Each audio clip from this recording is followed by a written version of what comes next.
Sebagai narasumber kita pagi hari ini adalah yang pertama Dr. Tengku Mira Rozana Sinar MA, Dr. Randa Diniar Adlin MPhD. Yang ketiga Bu Yusniza Heniwati NST MHOM PhD.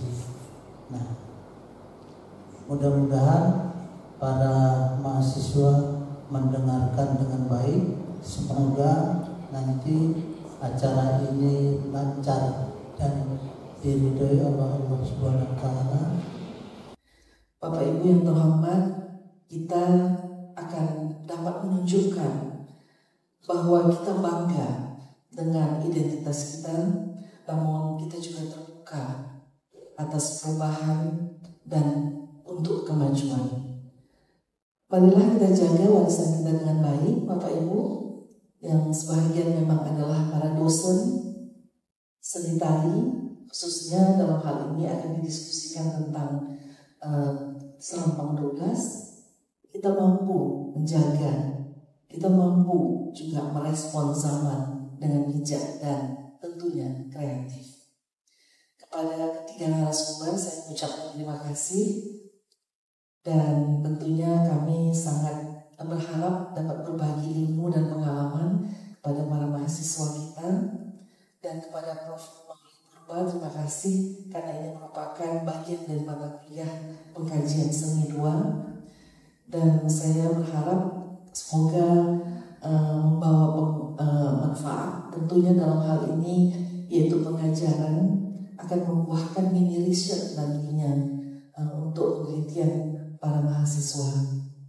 Dan kami juga mengucapkan terima kasih kepada FBS IMED karena kita telah melakukan kerjasama dan ini merupakan bagian daripada implementasi kerjasama bersama tersebut dan akan diturunkan melalui implementasi kerjasama yang insya Allah akan ditandatangani mungkin tidak hari ini, mungkin minggu depan.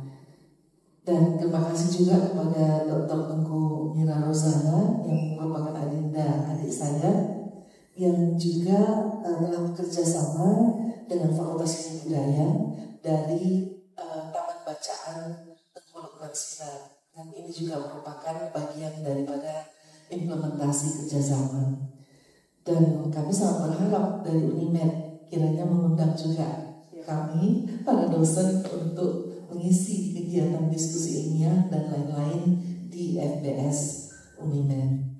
Bapak Ibu yang terhormat dan para mahasiswa yang kami sayangi, dengan mengucapkan Bismillahirrahmanirrahim, maka diskusi ilmiah yang dilaksanakan oleh program studi pengkajian dan penciptaan seni Fakultas Seni Budaya dengan tajuk Menjaga Warisan Merespon Zaman, Strategi Keberlanjutan Tari Serampang 12 dalam konteks budaya Melayu kontemporer dibuka dengan resmi.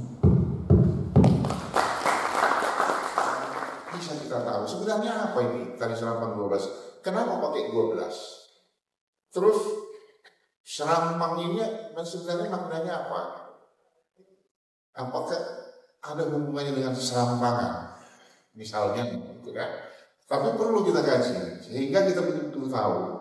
Saya pernah mendengar siapa saja orang yang sudah bisa menari Serampang 12 selamat saja.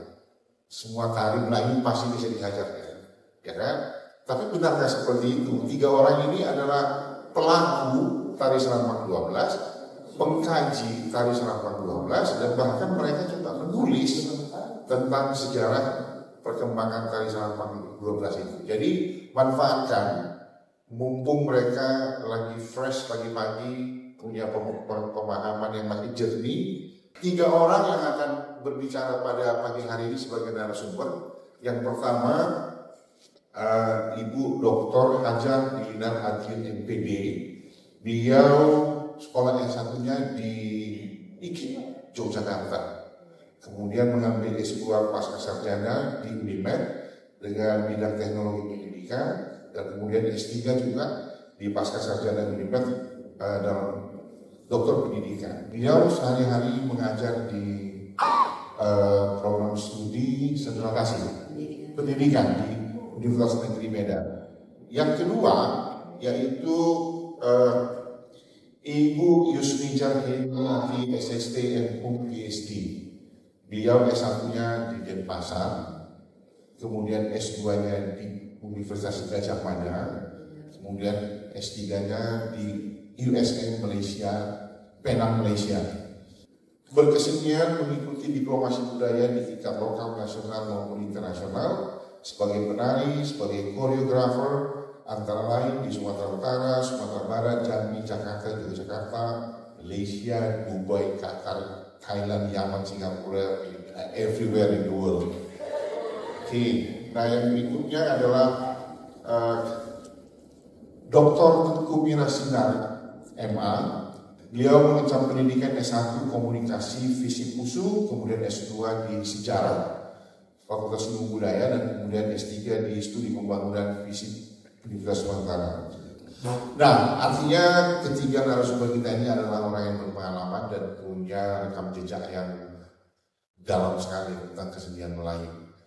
Kami panggilkan ketiga narasumber itu bisa duduk di depan sama kami. Nah, latar belakang Serempak 12 ini mungkin anak-anak sekalian belum mengetahui. Dahulu ada namanya Kesultanan Sedang di Sumatera Timur ini. Kesultanan Sedang berdiri tahun 1723. Wilayahnya hari ini adalah Sedang Bedagai dan Deli Serdang. Deli Serdang 70% wilayah adatnya, di Sedang Bedagai ada 30% wilayah adat Kesultanan Sedang itu hari ini.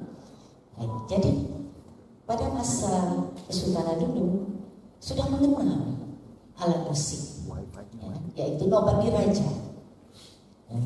Kemudian pada masa Sultan Sedang ketiga, Sultan Tafsinan Basyar, itu dibuka perdagangan dengan Inggris, sehingga banyak lalu lalang para saudara masuk ke Sedang. Demikian juga orang Sedang pergi ke luar. Nah, tidak hanya membawa komoditi dagangannya, tetapi juga membawa budayanya dan kemudian membawa alat-alat musik, ya, budaya dan keseniannya. Oleh karena itu di Sedang sangat familiar dengan alat-alat musik, baik itu tradisional maupun modern. Nah, sosok yang saya tampilkan ini, ya, sebagai sumber primer kita adalah Sultan yang kelima, Sultan Sulaiman. Nah, Sultan Sulaiman ini hidup paling panjang dia masa pemerintahan, 60 tahun memerintah.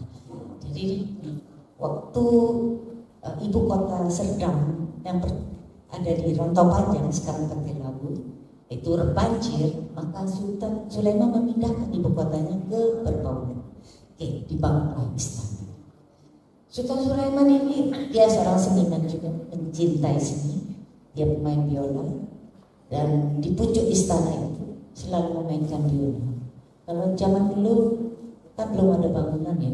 Ketika menggesekkan biola sore-sore hari itu, terdengar suara alunan itu sampai ke Pantai Cermin. Konon cerita itu, ya, sudah pernah kita tanyakan kepada masyarakat yang hidup pada masa kesultanan. Nah, jadi bagi Sultan Sulaiman, istananya ini yang dinamakan Darul Arif ini bagaikan dua sisi mata uang. Yang satu integritas, yang satu lagi keindahan. Maka dari itu istana ini dijadikan sebagai ruang budaya agar ada dialog yang akrab dengan rakyat maupun keluarga besarnya. Baik, jadi kesenian-kesenian di Istana Darul Arif ini difasilitasi oleh Sultan, ya, alat-alat musik tradisional, modern, dan kemudian anak-anak yang terutama keturunannya wajib belajar alat musik. Ya. Saya ingatkan kembali bahwa kebetulan Sultan Sulaiman itu adalah kakek kandung kami, ya. Dan ayah saya mendengarkan cerita itu langsung dari ayah saya, bagaimana kehidupan di istana dulu kan. Karena beliau ketika di istana. Wah, usia 8-9 tahun itu wajib untuk berlatih bela diri. Jadi silat itu nomor 1. Nah kemudian juga kebetulan ayah juga diajarkan bermain piano, biola ya, dan disediakan guru-gurunya. Salah satu ingatan beliau namanya George Lobo, asal Kolombo, itulah guru musik klasik mereka di istana. Dan sangat ayah saya mengatakan, ya kami wajib belajar musik klasik selain tradisional gitu.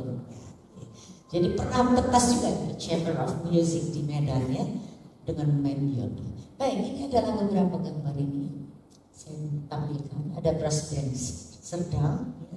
Ada kesenian calti, dan juga ada pencak silat. Jadi ini sangat populer pada masa itu dan ditonton oleh masyarakat luas, ditampilkan di istana dan terkadang juga di antara masyarakat.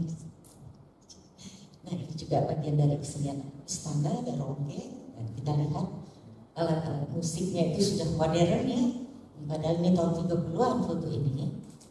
Jadi salah satu daripada tukang masak dari istana itu Nek Sema, anaknya itu bernama Sauti. Jadi itu diwajibkanlah ikut dalam pembelajaran seni di istana, dan pandai pula dia memainkan sejumlah alat musik. Sauti ini kemudian disekolahkan menjadi guru, disekolahkan dan dia menjadi guru.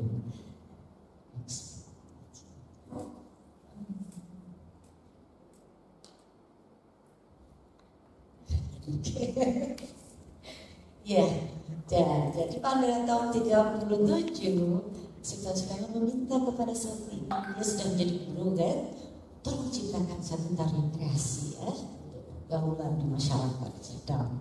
Kemudian Sultan menginginkan unsur gerak murni adab istana. Sultan mengatakan, buatlah gerak bagai semut terpijak tak mati, antang berlanda patah tiga. Itu filosofinya tinggi itu. Kenapa? Macam mana kita ini menggerakkan kaki, semut tak mati, tapi alu untuk padi, untuk antar itu ya, untuk numpuk padi itu bisa patah. Jadi filosofi ini menggambar, kalau kita gambar mana kita berjalan kaki kita ini halusnya hentakan itu sehingga semut pun bisa tak mati, tapi dia tegas sehingga alu itu bisa patah tiga kan gitu. Nah lalu setelah itu dibuat kreasi tari ini, maka terciptalah gerak tari bertempo senandung lenggang patah 9. Kalau sekarang dikenal dengan Kuala Dewi. Itulah juga menjadi dasar tari Pulau Sari atau yang kita kenal dengan Serampang 12. Next.